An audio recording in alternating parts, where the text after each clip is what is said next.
With so much going on in the world, you would be forgiven for not knowing what is going on in Syria at the moment, but it's pretty serious. You might remember back in 2024 when the old president Bashar al-Assad was removed from power. He was pushed out by a rebel group called Hayat Tahrir al-Sham, and they were led by a guy called Ahmed Shara, who is now the president. Since then, Shara has been making a lot of friends around the world, including US President Donald Trump.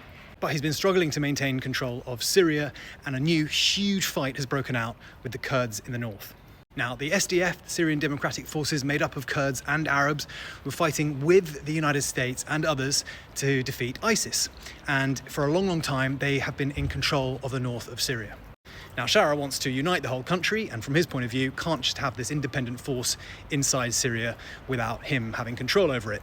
They tried to mediate things, that didn't work, and now they are at war. The government of Syria with the SDF. The problem is that in the area the SDF currently controls are the prisons full of former ISIS fighters and the camps where all the men, women and children who lived in ISIS territory now live. We're talking about tens of thousands of people who are either terrorists or who are sympathetic to the ISIS cause. I've been to those places and I can tell you there are a lot of dangerous people in them.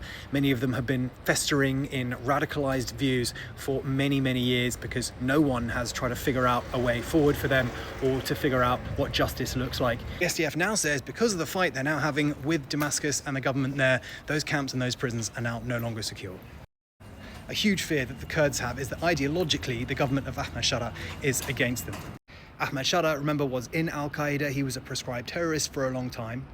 He says he and his group Hayat Tahrir al-Sham have reformed and they are no longer a threat. They've been taken off terror lists by a lot of Western countries. But the Kurds, remember, were brutally targeted by ISIS, and they do not trust that Ahmed Shara has changed necessarily or that his followers have.